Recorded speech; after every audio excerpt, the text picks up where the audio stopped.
In 1839, the British Empire went to war with China over a drug. Not oil, not territory, not religion, opium. And they won, twice. Then forced China to legalize the drug, pay them millions in silver, and hand over Hong Kong for the next 150 years. Also, British merchants could keep flooding Chinese ports with industrial-scale narcotics. This wasn't a footnote in history. This was official government policy. The Crown's balance of trade depended on it. The Royal Navy enforced it. And when China tried to stop the flow of poison destroying their population, Britain called it an act of war. We remember the opium dens, the Victorian moral panic, the Chinese laborers and their pipes. But we forget the part where the largest empire in human history built its wealth by running the world's most profitable drug cartel for 2 centuries. This is the complete history of opium, the drug that built empires, destroyed nations, and killed more people than any war in the 19th century. And we're still dealing with the consequences today. Opium comes from the poppy plant, Papaver somniferum. Cut the unripe seed pod, collect the white latex that oozes out, let it dry to a brown resin, and you have raw opium. It's been used for at least 5,000 years. The Sumerians called it the joy plant. Ancient Egyptians used it medicinally. Greek physicians prescribed it for everything from headaches to insomnia. For most of history, opium was just another drug in the pharmacopoeia. Useful, sometimes abused, but not a crisis. That changed when 3 things converged: industrial production, global trade networks, and the British Empire's desperate need for Chinese goods. In the 1700s, Britain had a problem. They were obsessed with Chinese products. Tea, silk, porcelain. British aristocrats couldn't get enough. The demand was insane, but China didn't want anything Britain produced. Not textiles, not manufactured goods, not technology. Nothing. So Britain had to pay for Chinese goods in silver. Tons of it. The trade deficit was bleeding the empire dry. They needed something, anything, that Chinese consumers wanted. They found it in India, opium. The British East India Company controlled vast poppy fields in Bengal. They'd been producing opium for decades, mostly for medicinal export. Now they saw an opportunity. Chinese merchants would buy opium, lots of it. So the company ramped up production, massively. By the early 1800s, the East India Company was running the largest drug manufacturing operation in human history. Thousands of acres of poppies, specialized processing facilities, quality control, distribution networks. It was industrial-scale drug production a century before we had that term. The opium was shipped to China, sold by private traders, and the silver flowed back to Britain. Problem solved. The trade deficit reversed. Britain got its tea and silk. China got hooked on narcotics. By 1830, an estimated 2 million Chinese were addicted to opium. By 1850, that number hit 15 million. The drug devastated Chinese society. Productivity collapsed. Social structures broke down. The Qing dynasty watched helplessly as their population descended into mass addiction. The Chinese government tried to stop it. In 1729, they banned opium smoking. Didn't work. In 1799, they banned opium imports. Didn't work. The drug kept flowing because British and American merchants bribed officials, smuggled it through coastal networks, and operated with the implicit backing of their governments. In 1839, Emperor Daoguang had enough. He appointed Lin Zexu, an incorruptible official, as Special Imperial Commissioner with one mission: end the opium trade. Lin went hard. He confiscated over 1,000 tons of opium from British warehouses in Canton, had it mixed with lime and salt, and dumped into the ocean. Then he wrote a letter to Queen Victoria, asking her to stop the trade on moral grounds. The letter never got a response. Instead, Britain sent gunboats. The First Opium War began in 1839. It wasn't even close. British steam-powered warships destroyed Chinese war junks. British troops, with modern rifles, annihilated Chinese forces using medieval tactics. The Qing military, once the most powerful in Asia, was humiliated. In 1842, China surrendered. The Treaty of Nanking forced China to pay $21 million silver in reparations, opened 5 ports to British trade, fixed tariff rates, and ceded Hong Kong Island to Britain in perpetuity. And the opium trade? Completely unmentioned in the treaty, because it was never officially legal to begin with. But now China couldn't stop it. British merchants flooded the opened ports with opium, and there was nothing the Chinese government could do. The Second Opium War started in 1856 over a technicality involving a ship's flag. Really, it was Britain and France finishing what they started. This time, they burned the Summer Palace in Beijing, one of the greatest architectural achievements in Chinese history, as punishment for Chinese resistance. The Treaty of Tianjin in 1858 and the Convention of Peking in 1860 forced China to legalize opium, open more ports, allow foreign diplomats in Beijing, cede more territory, and pay even larger reparations. By the 1880s, China was producing its own opium to compete with imports. Domestic production exploded. The Qing government, unable to stop the trade, decided to tax it and regulate it instead. China went from victim to participant in its own destruction. Conservative estimates put Chinese opium addicts at 10 to 20% of the adult male population by the late 1800s. Some regions were higher. In some coastal provinces, it hit 30%. Entire villages were non-functional. Men spent their wages on opium before feeding their families. Women sold themselves to buy their next pipe. Children grew up in households where opium mattered more than food. The economic impact was staggering. Agricultural output dropped. Tax revenues collapsed. The Qing military became unreliable because soldiers were addicts. Local officials, many of whom were users themselves, couldn't enforce laws. The government apparatus rotted from within. And this wasn't accidental. This wasn't an unfortunate side effect of free trade. This was the goal.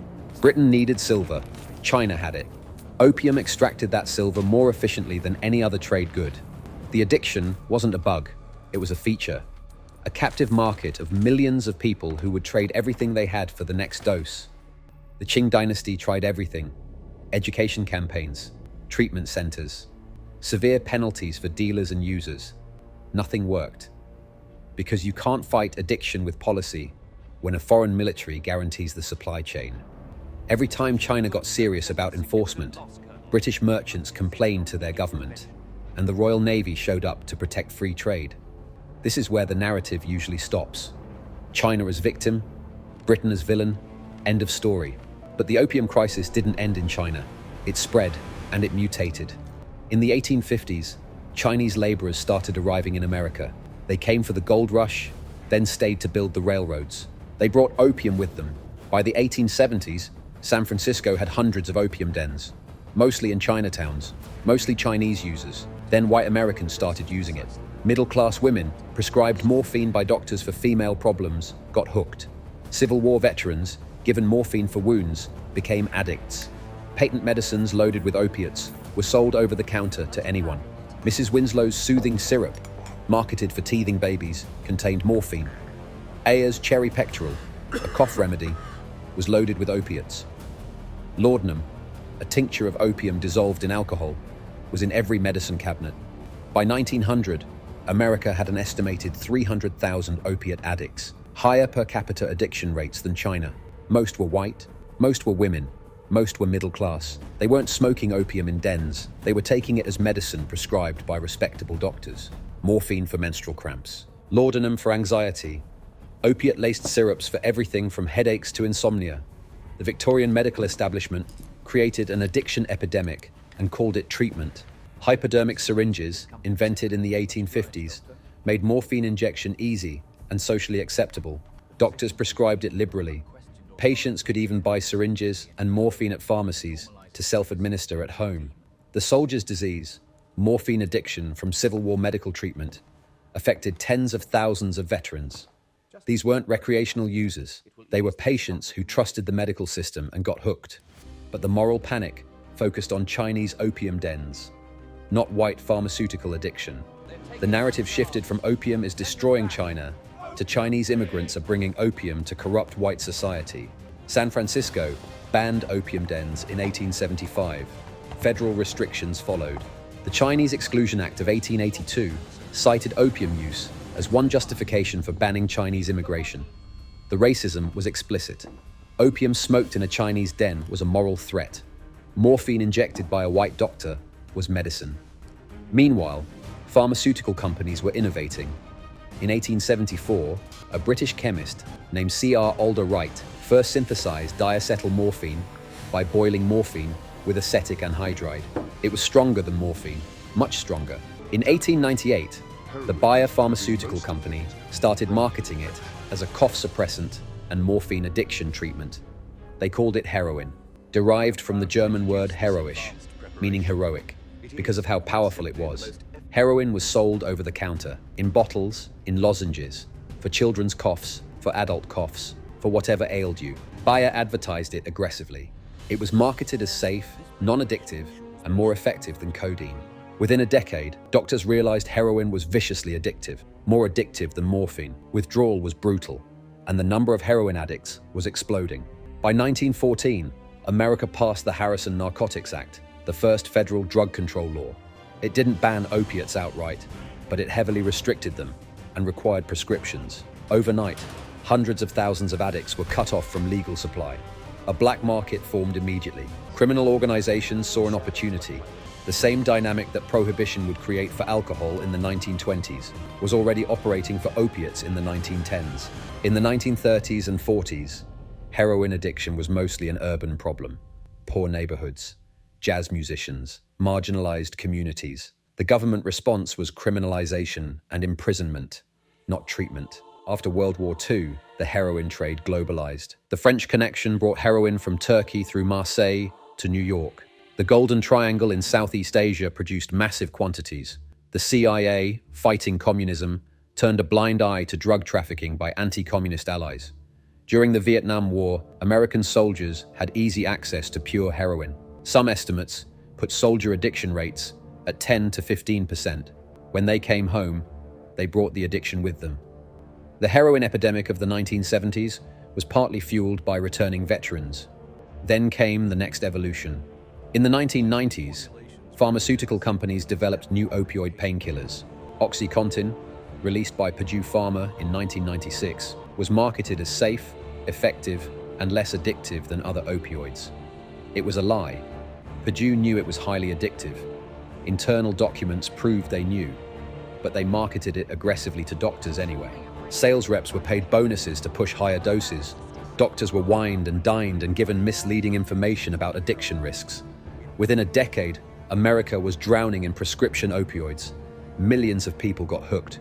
Not street addicts, not marginalized populations, soccer moms, construction workers, retirees, people with legitimate injuries who trusted their doctors. When the prescriptions ran out or got too expensive, they switched to heroin. Cheaper, easier to get, same effect. Then came fentanyl, a synthetic opioid 50 times stronger than heroin, 100 times stronger than morphine. Originally developed for cancer patients in extreme pain, it started appearing in street drugs in the 2010s. Dealers cut heroin with fentanyl because it was cheaper and more potent. Users didn't know what they were taking. Overdoses exploded. Between 2015 and 2021, fentanyl became the leading cause of death for Americans aged 18 to 45. Not car accidents, not guns, not suicide, fentanyl. We've come full circle. In 1839, Britain forced China to accept opium imports despite the social devastation. The moral justification was free trade. The economic reality was profit. The human cost was millions of addicted Chinese citizens and a dynasty that never recovered its strength. Now, in 2025, fentanyl precursors from China are flooding America despite our drug laws. The Chinese government isn't directly involved the way Britain was. They're not sending gunboats to force us to accept it. They don't need to. The demand is already here. The addiction is established. The infrastructure exists. All they have to do is let the precursor chemicals flow, and our own black market does the rest. The parallel is uncomfortable because it forces us to acknowledge that we're not the victims of a foreign plot. We're the endpoint of our own policies. We created the demand through overprescription. We criminalized addiction instead of treating it. We destroyed the legal supply without addressing the underlying need. And now we're shocked that a black market filled the gap with the cheapest, most lethal product available. America now has over 100,000 drug overdose deaths per year. Most involve fentanyl. We've surpassed China's per capita addiction rates at the height of the opium crisis. And we did it to ourselves. The Sackler family, owners of Purdue Pharma, made billions pushing OxyContin. They knew it was addictive. Internal emails show executives joking about creating demand. Marketing presentations detailed strategies to get patients on higher doses. Sales representatives were coached to downplay addiction risks and push doctors toward liberal prescribing. When whistleblowers raised concerns, they were silenced or fired. Purdue's marketing was brilliant and evil. They funded medical conferences. They created patient advocacy groups that pushed for pain management. They published studies minimizing addiction risks. They trained doctors to believe that opioid addiction only happened to people with addictive personalities, not normal patients. It was a systematic campaign to reshape medical practice around their product. And it worked. Between 1999 and 2010, opioid prescriptions quadrupled. Purdue made over $35 billion in revenue from OxyContin alone. The Sacklers transferred billions to offshore accounts and family trusts, insulating their personal wealth from future legal action. In 2021, they agreed to pay $4.5 billion in a settlement and give up ownership of Purdue. They admitted no wrongdoing. No one went to jail. The settlement protects them from future civil suits. They keep most of their fortune. The number of lives destroyed by their product is estimated in the hundreds of thousands. The number of Sacklers in prison is zero. Compare that to Lin Zexu, the Chinese commissioner who tried to stop the opium trade in 1839. He was punished by his own government for provoking the British, exiled, disgraced. He died in obscurity. The people who destroyed millions of lives with opium in the 1800s were honored by their governments, given titles, and remembered as empire builders. The people who tried to stop them were treated as obstacles to free trade. Today, the people who created the opioid epidemic walk free, wealthy, protected by corporate structures and legal settlements. The addicts they created are criminalized, marginalized, and told it's their fault for not having willpower. Here's what we refuse to admit.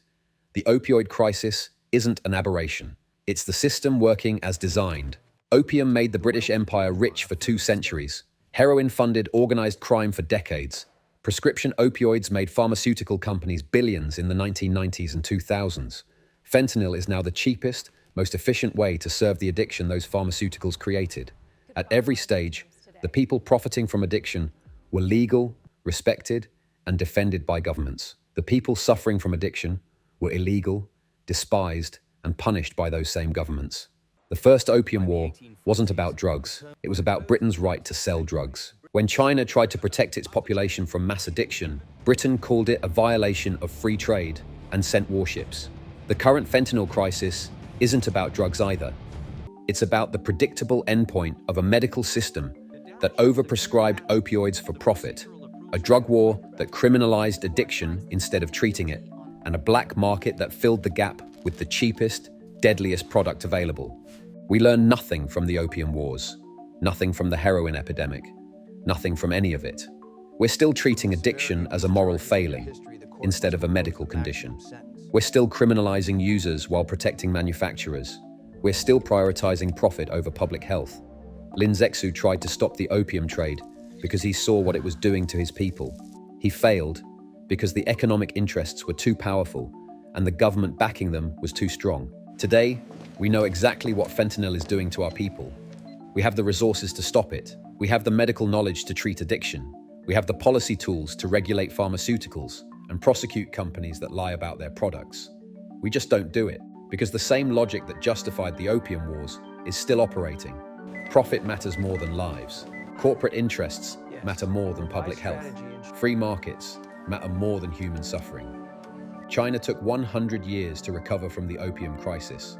Addiction rates didn't drop until the Communist Revolution in 1949, when the new government executed dealers, forced addicts into rehabilitation camps, and destroyed poppy fields at gunpoint. It was brutal. It was authoritarian. But it worked.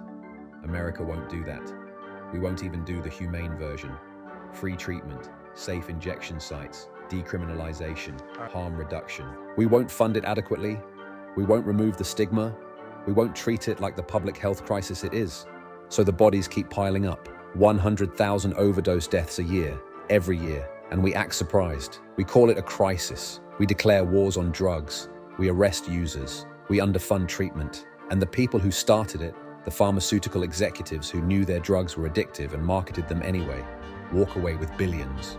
The Opium Wars never ended. They just moved. The players changed. The drug evolved. But the fundamental dynamic is the same. Powerful interests selling addiction, governments protecting those interests, and populations paying the price in blood. Britain forced opium on China for profit. Purdue Pharma forced OxyContin on America for profit. The mechanisms are different, the scale is different, but the result is identical. Mass addiction, social devastation, millions of ruined lives, and the people responsible facing no consequences. In 1839, Lin Zexu wrote to Queen Victoria, "Your country is more than 60,000 miles from China, yet there are ships that come here for trade. The purpose is to make a profit. Now you use this poisonous drug to harm Chinese people. How can you bear to do this?" She never responded. In 2025, if an American official wrote to the board of a pharmaceutical company asking the same question, they wouldn't respond either. Because the answer in both cases is simple. They can bear it because profit matters more than people. It always has. And until that changes, the opium wars will never end. They'll just keep finding new drugs, new markets, and new populations to destroy. The poppy fields are still there. The drug labs are still running. The addiction is still spreading. And we're still pretending it's about individual choices instead of systemic exploitation. Opium didn't destroy China. Britain did, using opium as a weapon. Fentanyl isn't destroying America. We're doing it to ourselves, using the same playbook. History doesn't repeat, but it rhymes. And right now, it's rhyming in a body bag, tagged with an overdose death certificate, written in a language we refuse to read. The complete history of opium isn't a story about a drug. It's a story about power, profit, and how little human life matters when there's money to be made. That story isn't over. It's happening right now. And we're all characters in it.